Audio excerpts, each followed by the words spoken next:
जय गुरु जी। शुक्राना गुरु जी। आज मैं अपना सत्संग जो माता वैष्णो देवी वाला है उसके बारे में आज आया था।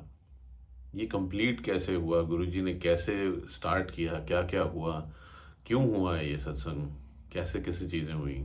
इसमें एंड में जब आप जाएंगे तब समझ में आएगा कि सारा कैसे हुआ था। ये मैंने काफ़ी बार सुनाया ज़रूर है, लेकिन इसकी डिटेल्स में मैं कभी जा नहीं पाया, क्योंकि हमेशा मेरे को शॉर्ट में सुनाने का आज्ञा होती थी। आज मुझे लगा मैं आप सबके सामने थोड़ा डिटेल में इसको लेके आऊँ कि कैसे क्या क्या हुआ था। ये तब की बात है जैसे जब मेरे को सेकेंड वेव में कोविड हो गया था। तो जब हुआ था तो मेरी तबीयत बहुत ज़्यादा ख़राब हो गई थी। मेरी आंटी को भी हुआ था, लेकिन प्रॉब्लम ये हुई कि वो तो ठीक हो गई, मैं रिकवर नहीं कर पा रहा था। मुझे अभी भी याद है कि मंडे की सुबह 11:30 बजे थे। मुझे सांस लेने में इतनी दिक्कत हो रही थी कि मैंने आंखें बंद करी और मैंने राइट साइड को टिल्ट हुआ और ये सोचा कि शायद अब मेरा टाइम आ गया। उस टाइम मेरा कज़न आया और उसने आके एकदम से पूछा कि करण को क्या हुआ है। तो मेरी हमने किसी को बताया नहीं हुआ था। तो उसने मेरी वाइफ ने बोला कि नहीं वो ठीक है। कहता नहीं मैं बंगला साहब गुरुद्वारे था, मुझे आवाज़ आई कि बच के जा करण निकोल, और तबीयत बहुत ख़राब है। तो लॉकडाउन में वो कैसे पहुंच गया मुझे आज तक नहीं पता। कहता मुझे किसी ने रोका ही नहीं। लेकिन जब मैं लेटा हुआ ना तो मेरी मदर को अपनी कॉल करी थी। उसका कॉल का क्या मतलब था मुझे पता नहीं था, लेकिन वो वक्त के साथ समझ में आया। तो जब मैं वहाँ पे दिखाने गया तो पता चला कोविड है। लेकिन फिर मेरे को मेडिसिन दी गई रात को, जिससे मेरे को रिकवरी हुई, क्योंकि मेरे को निमोनिया इतने लेवल का था कि वो मल्टीप्लिकेशन में आ गया था। तो गुरुजी ने उस दिन बताया कि किस तरीके से किसी को भेजा कि ये अब अपनी तरफ से नहीं हिल पा रहा है तो इसके लिए मदद भेजो। उन्होंने रिकवर कराया, आगे बढ़े। लेकिन जब चीज़ें बढ़ रही थी तो चीज़ें ऐसे हो रही थी कि समझ नहीं आ रहा था। वक्त निकला, गुरुजी के यहाँ सेवा गुरुजी ने बख्शी, आगे बढ़ी लाइफ। लेकिन 2024 में 31 दिसंबर जब मैं मंदिर में था तो चलते चलते गुरुजी ने आवाज़ मारी और ये कहा कि आने वाले 2 महीने तेरे बहुत माड़े आ रहे ने, ऐसो सिर्फ तेनू तेरी माँ बचा सकती है। जब मैंने ये सुना तो मैंने अपने मन में यही सोचा, मैंने कहा ठीक है, मेरे को अपनी मदर के पास जाना है, उनसे बात करनी है। उसके अलावा उन्होंने 3 चीज़ें मुझे और बताई थी। पहली ये थी, दूसरी भी थी, वो मैं लास्ट में बताता हूँ आपको क्या थी। अब उसकी आज्ञा बताने की पहले नहीं थी। थर्ड वाली तो आज भी नहीं है। तो जैसे उन्होंने ये बातें बताई तो उनसे सिर्फ विश्वास बनना शुरू हुआ। तो अगले दिन जब हम लोग यहाँ पे आए तो हम लोग यहाँ से अपनी सोसाइटी क्रॉस कर रहे थे तो सडनली हमने देखा कि हनुमान जी की मूर्ति ना किसी ने उखाड़ के सड़क पे फेंकी हुई है। आज जो हमारे साथ है, तो वो सड़क पे फेंकी नहीं हुई थी, वो किसी ने उखाड़ के ना, बिल्डर ने अपना जगह बनानी थी तो उसने वो फेंकी थी। और एक वो सीवेज सिस्टम के पास थी जहाँ डॉग्स यूरिनेट कर रहे थे, लोग भी खड़े होकर यूरिनेट कर रहे थे। तो जब देखा तो मन बहुत ख़राब हुआ। तो उसी वक्त मेरी आंटी आके एक चीज़ बोली। मैंने जब उनकी तरफ देखा कि घर ले चलें, मैंने कहा कि बहुत मर्यादा होती है और उनके चरण भी नहीं है। तो उनकी एक बड़ी प्यारी बात थी कि आज आप अपने घर पे जाके अपने कंफर्टेबल बेड पे सो पाओगे जब आप ये जानते हो कि आपके भगवान ऐसे सड़क पे पड़े हुए हैं। तो मैंने वहाँ पे जो गार्ड्स थे उनको रिक्वेस्ट करी कि आप प्लीज़ इनकी वो उठाने में कोशिश करें। वो 4 लोग थे, उन्होंने बड़ी उठाने की कोशिश करी क्योंकि बहुत हैवी मूर्ति है, नहीं उठा पा रहे थे। तो मेरे को फिर ध्यान आया, मैंने कहा भगवान निमंत्रण से आते हैं। तो मैं वहाँ गया, मैंने अपनी ये 2 फिंगर्स इनके पहाड़ पे जो है पर्वत पे टच करी और कहा हनुमान जी घर चलें, और उन्होंने उठा ली। जब गाड़ी में रखी तो वो उल्टी रख दी, इनका जो फेस था वो नीचे था। तो मैं लड़ रहा था, मैंने कहा ऐसे नहीं रखते, इसको ऐसे क्यों रखा आपने। कहते सर इससे ज़्यादा हम नहीं कर सकते, बहुत भारी है, हम थक गए, हमारे को अब मत बोलना। मैं घर जा रहा था तो कुड़ते हुए जा रहा था इसी बात से कि नहीं ऐसे उल्टी रख दी है वो। वहाँ गए तो वहाँ 4 गार्डनर्स थे हमारे सोसाइटी के टावर के नीचे। तो मैं उनको बड़े प्यार से बोला, मैंने कहा ऐसे ऐसे मूर्ति है, प्लीज़ शोरूम में जाना। लेकिन जब खोला तो मूर्ति की जो फेस है वो नीचे नहीं ऊपर थी। तो मैंने उनको जैसे बोलने लगा तो उन्होंने उसे रोक के मुझे बोला नहीं नहीं ऐसे नहीं बोलिए, ये सब होता है, अपना ध्यान लगाइए इनमें और इनकी पूजा करें। तो जब ऊपर लेके जा रहे थे तो इनके जब चरण नहीं थे तो मैं बाहर गया, मैंने 2 ईंटें अपने एक हाथ में, एक ईंट अपने एक हाथ में ली और मन में बोला कि हनुमान जी अभी तो यही मेरे तरफ से चरण है आपके लिए, क्योंकि मेरी भी इतनी हैसियत नहीं है कि मैं आपके चरण बना सकूं। तो इनको लेके प्लीज़ स्थापित हुए। तो हमने लगाया, स्थापित किया। हमने पंडित जी को बुलाया, जिन जिन को आया था वो बहुत कुछ बोलते थे, आप श्राप ले आए अपने घर पे, खंडित मूर्ति है, सब कुछ। मैं कहता मेरी प्रॉब्लम है ना, आप क्यों परेशान हो रहे हो। कहते नहीं ये तो पाप हुआ, हम यहाँ आएंगे भी नहीं, चले जाते थे। तब मैंने गुरुजी को प्रे किया कि गुरुजी प्लीज़ मुझे ज़रा एक दीजिए कोई जो मुझे सिखा सके कि इनकी पूजा कैसे करनी है। तब वो पंडित जी आए जो अभी भी आते हैं हर ट्यूसडे हमारे यहाँ पे। उन्होंने आके एक चीज़ बोली, अगर आपके घर के किसी सदस्य का हाथ टूट जाता है तो क्या वो शव हो जाते हैं? कोई बीमार हो जाता है तो उसको जमुना में प्रवाह आते हैं क्या? ये भी भगवान है, ये भी घर के सदस्य हैं, इनको प्यार दो, ये भी प्यार देंगे। फिर हमने गुरु जी की पूजा करी, किस तरह से हनुमान जी ने आज्ञा दी अपनी पूजा करने की भी, और गुरु जी ने कैसे मदद करी कि हम कर पाएँ। तो वक्त निकलता गया, लेकिन हालात थोड़े से अजीब से हो रहे थे। तो मैं अपनी मदर को हमेशा बोलता था कि माँ मेरे को आप प्रे नहीं कर रहे हो, देखो प्रॉब्लम हो रही है। कहते नहीं मैं कर रही हूँ प्रे। फिर तो निकला टाइम, तो एक बारी मेरे को ना मंदिर से एक सेवादार का कॉल आया। उन्होंने बोला करण अंकल वैष्णो देवी चले, माँ का बुलावा है। जब उन्होंने बोला माँ का बुलावा है, तब मुझे वो बात समझ में आई कि गुरुजी क्या बोलना चाहते थे, कि माँ के पास कहाँ जाना है मुझे। तो मैंने मदर को जब फ़ोन किया ना, तब उन्होंने एक बात बताई जो मुझे कभी भी याद नहीं थी। कहते तू भुल गया सी, जो है तेरी तबीयत खराब हुई सी ना, तू मैनू कॉल करके दसिया सी कि मैनू ना एक गुफा दिखती है, घंटियां की आवाज़ आती है, और तू यह भी कहा सी कि माता वैष्णो मैनू ठीक कर दे, मैं तेरे दर्शन करन आवांगा। तू भुल गया सी, ना तू जा पा रहा सी, ना तेरे नाल हो रहा सी कुछ। तो मैं प्रे यही की कि यदि सुखना पूरी कर दो गुरु जी। तो गुरु जी ने तेनों आवाज़ मार के वही दसिया और याद दिलाया कि तुम तेरी सुखना पूरी करने का टाइम आ गया। तो हमने कोशिश करी और हम चल पड़े। जब हम गए रास्ते में तो थोड़ा सा अनईजीनेस हो रही थी चीज़ों में, लेकिन जब हम लुधियाने पहुँचे तो मुझे ड्रीम दर्शन आए। उसमें यह था कि मैं हनुमान जी जो हैं उड़ते हुए जा रहे हैं, मैं उनके एक कंधे पे बैठा हूँ, पर्वतों के ऊपर से लेके जाते हैं, एक गुफा के सामने उतरते हैं, ऐसे शोल्डर नीचे करते हैं, मैं नीचे उतरता हूँ और मैं उनका हाथ ऐसे पकड़ता हूँ, वो लेके मुझे गुफा के अंदर जाते हैं और वहाँ जाके माता के पिंडी रूप के सामने खड़े होकर बोलते हैं माता इन्हें महाराज ने भेजा है। उसमें फिर उसके बाद एकदम से पिंडी रूप में से एक एक लाइट बात आती है, एक जोत बन के एक हाथ बनती है और ऐसे करके मेरे सर पे ऐसे आती है और मेरी नींद खुल जाती है। उसके बाद बहुत मज़ा आया। हम लोग वैष्णो देवी गए, सब कुछ ठीक हुआ, क्योंकि फिर मन में आ गया कि मेरे को आशीर्वाद तो आ गया है, अब बस मुझे वहाँ जाना है। हम बड़े मज़े करते हुए गए, वीडियोस फोटोज़ बना रहे थे। वहाँ जाके फिर हमारे को कमरा भी मिल गया वहाँ पास में ही। तो वहाँ पे अंकल और जो थे और हमने डिसाइड किया कि हम ना अंदर जाएंगे, अभी इनको रेस्ट करने देते हैं, हम अंदर जाते हैं। वहाँ जाके पता चला गुफा खुलने वाली है, क्योंकि जब हम अंदर गए तो मुझे भी ध्यान नहीं था। तो वहाँ जाके जिसने बोला ना गुफा खुलने वाली है लेकिन 10-15 पे खुलेगी, तो मैंने सडनली एक घड़ी निकाली, मैंने कहा अभी सिर्फ 9:40 हो रहे हैं, हमें सिर्फ 35 मिनट्स रुकना है। तो जब मैंने बोला ना सारे घबरा गए, कहते ये घड़ी अंदर कैसे ले आए आप? मैंने घड़ी अंदर ले आया, मैंने घड़ी अलाउड नहीं है क्या? कहते नहीं। मैंने कहा आ गई है तो हमारे फ़ायदे के लिए, तो शांत हो जाओ सारे, कोई पकड़वा मत देना। हम लोग वहाँ पे एक वॉशरूम है, वहाँ खड़े हो गए। पुलिस वाला जब भी आया ना, हम कहे हमारा दोस्त अंदर अभी आ रहा है, क्या अच्छा ठीक है। ऐसे 3-4 बार तो देख लिया। वो थोड़ी देर बाद ना जब 10 बजे ना, तो थोड़ा सा वो एजिटेट होकर आया, कहता 1 मिनट रुको। तो उसने दरवाजे पे ना हाथ मारा, दरवाज़ा खुल गया, कहता ओए तुम्हारा दोस्त है ही नहीं अंदर, चला गया वो, अब तुम भी चलो। तो हम भी मुंह उतार के ना चलना शुरू हो गए। हम लोग गए वहाँ जाके। फिर उस दिन क्या था कि जब माता वैष्णो देवी की जो गुफा है उसके बाहर बहुत बड़ा हॉल बन गया है, वहाँ थोड़ा सामान पड़ा हुआ था और पीछे एक सर्कल था जहाँ से वीआईपी और वो जो गेस्ट होते हैं वो आते हैं। तो हमने वही उस दिन बात करी जो मैं हमेशा करता था कि भोले बन जाओ, भोले बन जाओ। तो हम भोले बन के ना वहाँ पे जो सामान था उसके वहाँ से निकल के पीछे छुप गए थोड़ी देर के लिए, कि तो बस 10-15 मिनट रह गए, अभी खुल जाएगी तो हम भाग जाएंगे। जब वो इधर आए ढूंढने के लिए, हम इधर आ जाएँ, इधर आए इधर चल जाए। हम इस चीज़ में ये भूल गए थे कि वहाँ पे सिक्योरिटी बहुत टाइट होती है और ये सब चीज़ें वहाँ पे जो है ना बड़ी इलीगली देखी जाती है, क्योंकि वहाँ पे कुछ इंसिडेंसेस ऐसे हो चुके हैं कि आप लोग ये सब नहीं कर सकते और नहीं करना चाहिए। मुझे उस टाइम अपने भोलेपन में हम तो कर रहे थे, लेकिन जब उन्होंने हमें गेस किया कि यहाँ पे कोई है, उनको वो सस्पिशन हुआ, तो उन्होंने हमें पकड़ ज़रूर लिया था और हम ऐसे बाहर आए थे हाथ खड़े करके कि हमने कुछ गलत नहीं किया, हमें सिर्फ दर्शन करने थे। तो उन्होंने बहुत डांटा हमें कि पढ़े लिखे हो, गवारों ऐसी हरकतें कर रहे हो, क्या कर रहे हो ये सब। तो पंडित जी ने बड़े प्यार से बोला, कहते भाग के जाओ जल्दी से, दोबारा लाइन में लग जाना, बाहर किसी को नहीं पता गुफा खुलने वाली है। मैं भी बड़ी तेज़ भागा वहाँ से। बाद में पता चला वो झूठ बोल रहे थे, क्योंकि बाहर 3000 आदमी खड़ा था जिसको ये पता था कि गुफा खुलने वाली है। लेकिन हम फिर लाइन में लगे, धीरे धीरे करते करते आए। जब तक मेरी बारी आई मेरे आगे, फिर उन्होंने बैरियर बंद किया, कहते अब बंद। मैंने फिर उनको बोला कुछ नहीं, बस मैं उनको फंसा और कहा, मैंने कहा मेरे को उम्मीद थी मैं चला जाऊँगा, लेकिन कोई नहीं, फिर कभी जब बुलावा आएगा। हम फिर दोबारा दर्शन किया, ऐसे हमने सारी रात दर्शन किए। अगले दिन जब मेरी फैमिली आई, हमने उनके साथ भी दर्शन किए। वहाँ पर जब हम वापस जा रहे थे, एक इंसिडेंट हुआ था जो मुझे याद नहीं रहा था आज तक, जो गुरुजी ने याद दिलाया।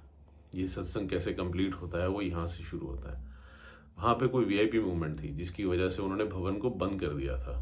मेरी फैमिली दूसरी तरफ थी और मैं इस तरफ था।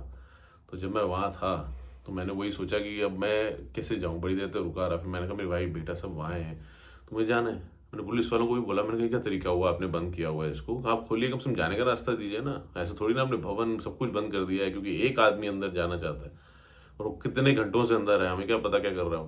मैं कहा ये तरीका नहीं होता। तो उसने मेरे को यहाँ से पकड़ के ना हिलाते हुए से बदतमीजों की तरह बड़े रूडली लेके गया सब संगत के बीच में से, और बोलता जा रहा है जा जा जाके बोल के, आप बड़ी तेज जबान चलती है वो। मैं हैरान हो रहा हूँ कि ये क्या हो रहा है यहाँ पे इस जगह पे। उसने ऐसे कर मुझे फेंका, मैं कहता जा बोल जाके। तो मैंने उसको गुस्से में सिर्फ एक ही चीज़ बोली थी, मैंने कहा यहाँ पे ये क्या हो रहा है सारा कुछ, और कहाँ है वो माता के जो ब्लेस थे श्रीधर जी, जिनको माता ने ब्लेस किया था कि वो जो है वही इनकी पूजा करेंगे, और वो यहाँ पे कहीं दिखते क्यों नहीं, और उनके वंशज कहाँ हैं सारे, क्यों आप लोग बैठ के यहाँ पे इस तरह से रिएक्ट कर रहे हो, हम लोगों को ऐसे इधर उधर धक्के मारते हो।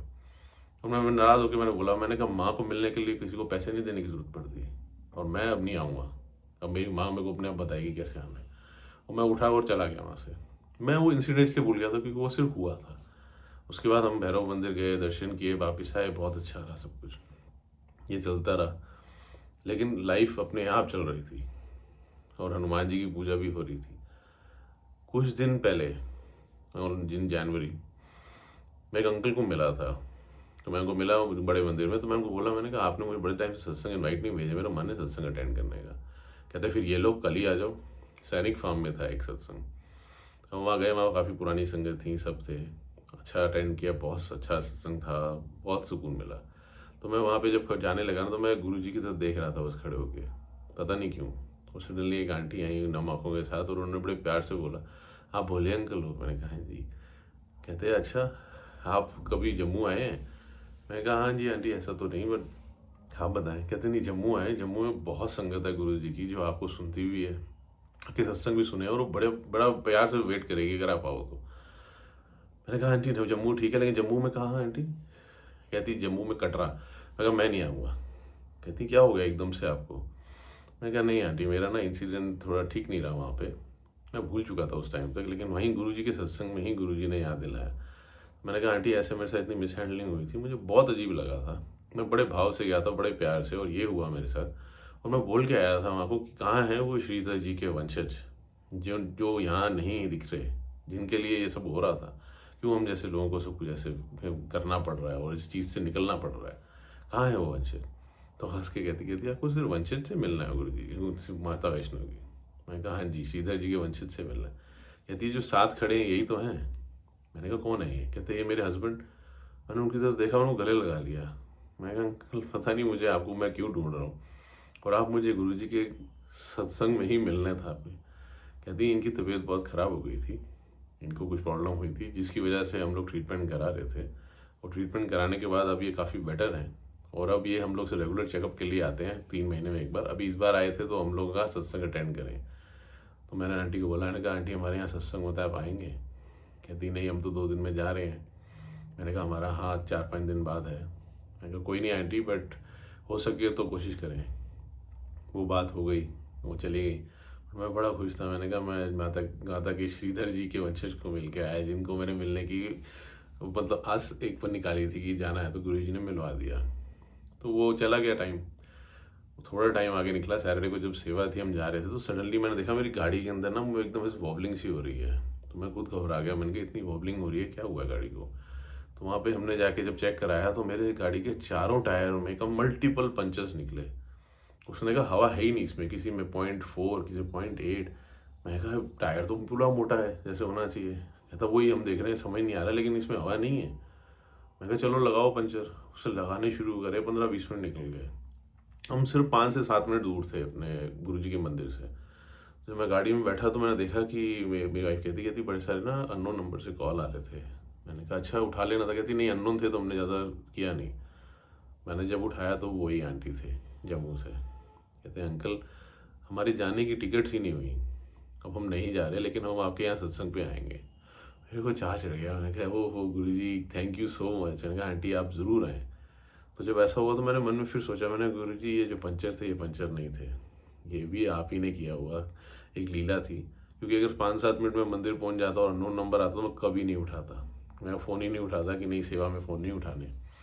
बट वो उस टाइम पे मेरा और उनका कनेक्शन होना था, इसलिए गुरुजी ने वो जो टाइम था स्लो करके पीछे कर दिया कि ये मिल लें आपस में। तो मैं उस दिन बहुत खुश था। नेक्स्ट डे हमारे यहाँ सत्संग था संडे को।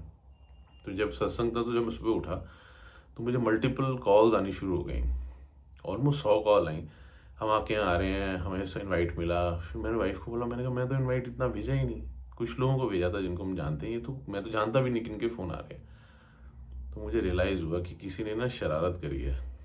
हमारा जो इनवाइट था ताकि इनके यहाँ पे सत्संग सही से ना हो, उसने पूरी दुनिया में फैला दिया, जहाँ जहाँ हो सकता है। अब वो कौन है, वो थोड़ी थोड़ी समझ तो आ गई थी, लेकिन कोई बात नहीं, वो उनके कर्म हमारे कर्म अपने साथ। तो जब ये हुआ तो मैं बहुत परेशान था। तो मेरी मॉम का जो सुबह बना कहती, घबराना नहीं, बिल्कुल भी कुछ नहीं होता, गुरुजी है कि नहीं। मैंने कहा मम्मा, मेरे को घबराने की क्या ज़रूरत है। अब श्रीधर जी के वंशज आ रहे हैं, माता वैष्णो देवी आ पाएंगी, हनुमान जी हैं यहाँ, गुरुजी आ रहे हैं, अपनी संगत को लेके आ रहे हैं। आपको लगता है ये घर छोटा पड़ेगा, ये घर छोटा नहीं पड़ेगा। मैं कहा जैसे श्रीधर जी के साथ भी हुआ था ना, जब भैरव जी ने उनके घर का इनवाइट सारी जगह पे कर दिया था ताकि उनके घर में ज़्यादा से ज़्यादा लोग आए, उनका मजाक बन जाए, और माता ने आके उस घर को बड़ा कर दिया था। मैंने कहा आज ये घर भी छोटा नहीं पड़ेगा, ये अपने आप बड़ा हो जाएगा। और कमाल की बात यही हुई, जब संगत आनी शुरू हुई तो इतनी आई कि हम भी घबरा गए थे कि कैसे होगा, लेकिन मन में विश्वास था। तो जब आती गई तो जब लास्ट घर की थोड़ी सी जगह बच गई जहाँ पे एक आदमी बैठ सकता है, जब वो बैठा ना तो संगत आनी बंद हो गई।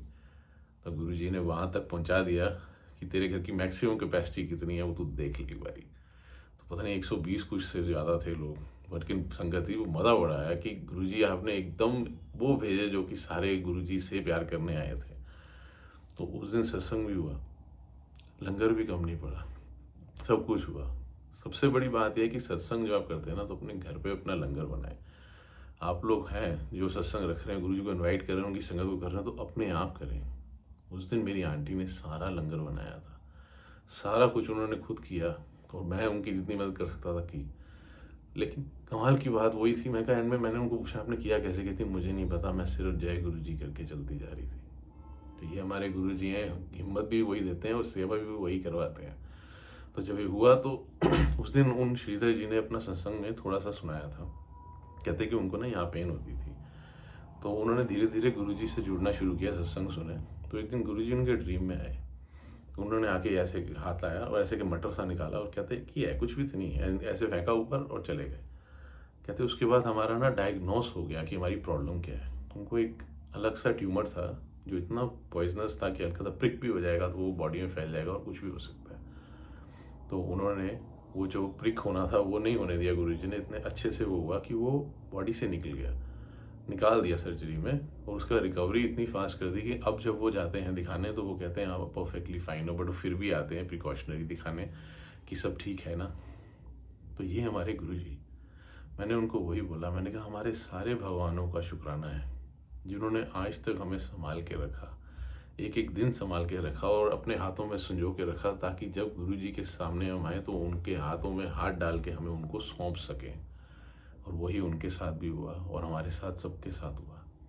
तो मैं हमेशा कहता हूँ मेरे गुरुजी में सारे भगवान और सारे भगवानों में मेरे गुरुजी, क्योंकि मेरे लिए सब एक, हम सब के लिए सब एक। तो यही हमारा सत्संग था। जब हुआ तो मुझे समझ में आया कि गुरुजी मेरी सुखना सुखी थी जो, उससे निकाल के आप मुझे आगे लेके आए। मेरी तबीयतें ठीक करने के लिए आपने मुझे माता वैष्णो देवी के साथ भी जोड़ा। हमारी प्रॉब्लम के टाइम पे हनुमान जी को हमारे साथ दिया और खुद भी खड़े हैं। हमें नहीं पता हमारी ज़िंदगी में क्या सही है क्या गलत है, अब हम सिर्फ चलते रहते हैं। हमारे को नहीं पता आगे गुरुजी हमसे क्या कराना चाहते हैं, लेकिन हमारे भाव सिर्फ ये है कि हम भोले बन जाते हैं। मुझे आज सुबह भी कुछ समझ नहीं आ रहा था किस चीज़ में, तो मैं हमेशा बोल रहा था भोले बन जाओ। आज नहीं समझ में आ रहा, कल नहीं तो परसों जब भी आएगा अपने आप समझाएंगे। मेरा काम सिर्फ इनकी बात सुनना और चलना है, मंत्र जाप करना, डायरेक्ट कनेक्शन बनाना गुरुजी से, और उनके सत्संग सुनना और सेवा सिमरन में रहना, ताकि हम किसी का बुरा ना करें और अपने आप को शांत रख के गुरुजी के वाणे में रहें। तो भोले बन जाओ, चंड चलाकी से दूर रहो। अब वैष्णो देवी हमारा जाना आना भी हुआ, तो मेरा तो सबके साथ यही है कि जहाँ जाना दिल से जाओ, कोई बात नहीं, लेकिन अपने गुरु को पूरा प्यार दो, क्योंकि अल्टीमेटली सब कुछ गुरु जी के पास ही जाना है। Thank you. जय गुरु जी, शुक्राना गुरु जी।